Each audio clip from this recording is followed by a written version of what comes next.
And we begin with digital migration, and the government has initiated that process of digital migration, with Nairobi expected to be switched off on the 31st of December 2014. Now, this follows a Supreme Court ruling in late September, which instructed the regulator, who is the Communication Authority of Kenya, or CAK, and players in the migration process to agree on a migration process that will now see Nairobi be the first to migrate, followed by the rest of the country by March of 2015. Since 2005, we have been on this journey, and every other time we get nearer, I think the steps have always been reducing by a half, that we never reach. But this time round, I think we are going to be able to reach the destination that we want, and I can assure you that come 31st of this month, we will be able to switch off Nairobi, and then we start the new era of digital broadcasting. We have a responsibility as government and the regulator, and we've done this by ensuring that the regulator is involved in approving all the STBs that are coming to the market. And our colleagues at the Kenya Bureau of Standards are involved. The law enforcement agencies are aware of this. Now, Kenyans also must take individual responsibility. Don't buy an STB from some backstreet vendor and turn around and blame the government. Elsewhere, Tetu Member of Parliament Ndungu Genji, who is also the Vice Chairman of the National Assembly's Departmental Committee on Defense, has lashed out at foreign envoys for criticizing the controversial Security Amendment Laws 2014. Ndungu claims the envoys have not even read the provisions of the new law. Over the weekend, envoys from the US and European Union criticized the government for allegedly limiting the time allocated to debating the security laws. They expressed concern that some of the clauses appeared to limit freedom of assembly, media, refugees, among other civil liberties. Embassies na ambassadors wachukue nafasi, wachukue muda, wasome hiyo mswada vizuri, ndio wapate kuelewa vizuri ile namna ambayo tunatekeleza serikali, and they understand the true intention of what we are doing. There is no muzzling of the media, there is no loss of civil rights, there is only the improvement of security for the people of the Republic of Kenya. The African Union wants the International Criminal Court to conduct a post-mortem of how it has handled African cases so far. Deputy Chairperson of the African Union Commission, Erastus Mwencha, says that African nations are concerned with how recent cases have been handled at The Hague. Now, Erastus was speaking at the launch of the second General Assembly of the AU's Economic, Social and Cultural Council. If you look at the performance of the International Criminal Court, it has performed below par in many ways. Shoddy kind of investigations, profiling Africa more than another, and being seen as a tool that is not independent. I think the court needs to really do some self-examination to see itself as an independent court, as a court that would really acquit itself of any criticism that comes from Africa and other quarters, so that it can have confidence of the people that come before us. In fact, if you look at that court, it is Africa that goes there sometimes, but then Africa is disappointed to see how it behaves. Now, even as we count down to Christmas and many Kenyans embrace the festive season, a group of people in Kisii will be spending yet another Christmas away from their families. About 26 people are still at the Kisii hospital despite being discharged after recovery from mental illnesses. KTN's Fred Moturi reports.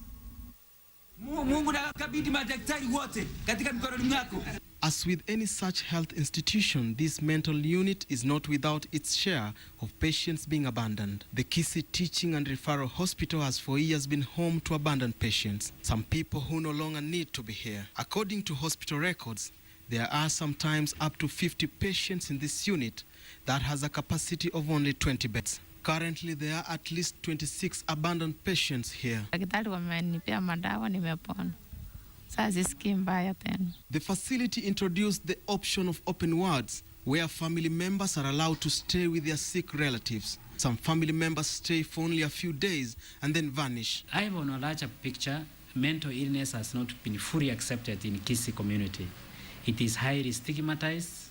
A lot of people who have relatives who are having mental breakdown, they want to believe that it is witchcraft. Bound by their Hippocratic oath, the doctors cannot evict the patients.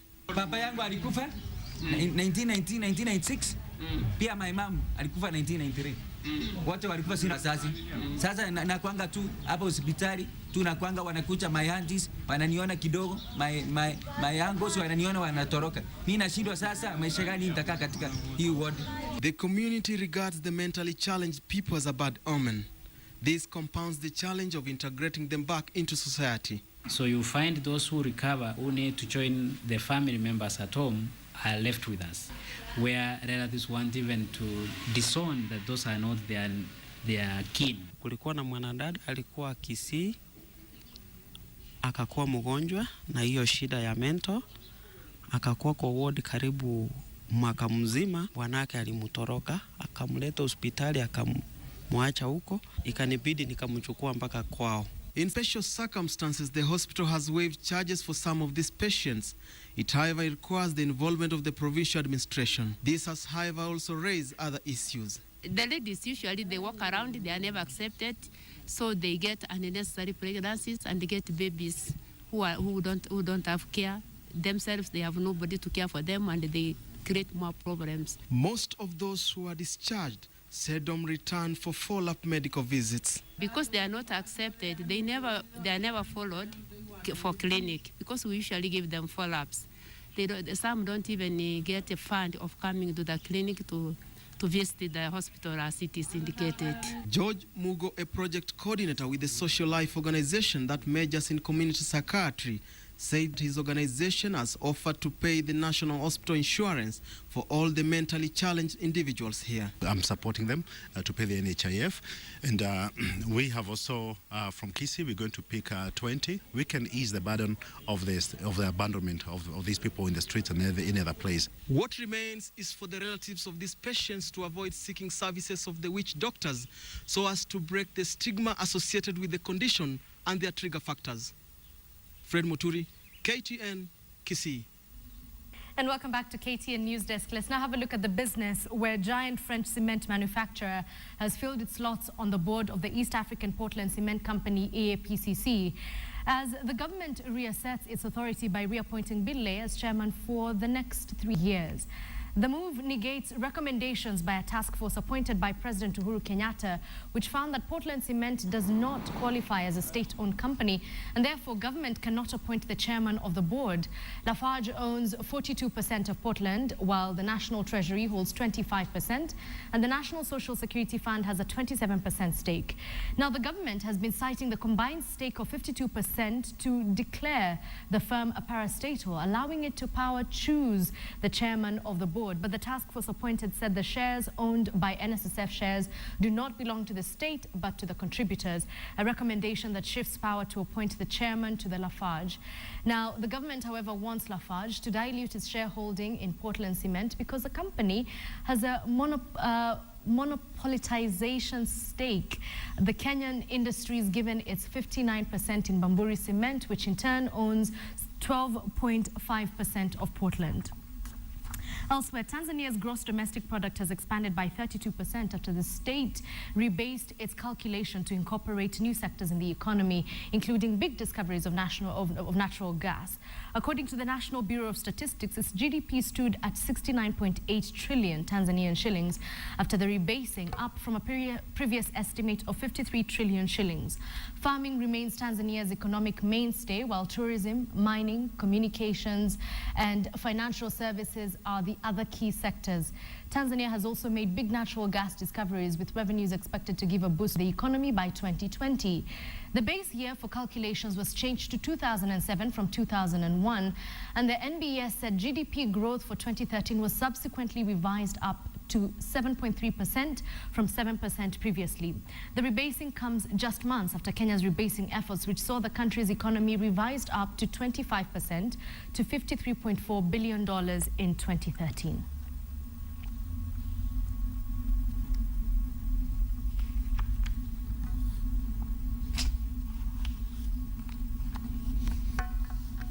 Well, this is where we wind up this edition of KTN's Newsdesk. But first, here's your Did You Know fact. Did you know there's a 10-year-old boy somewhere?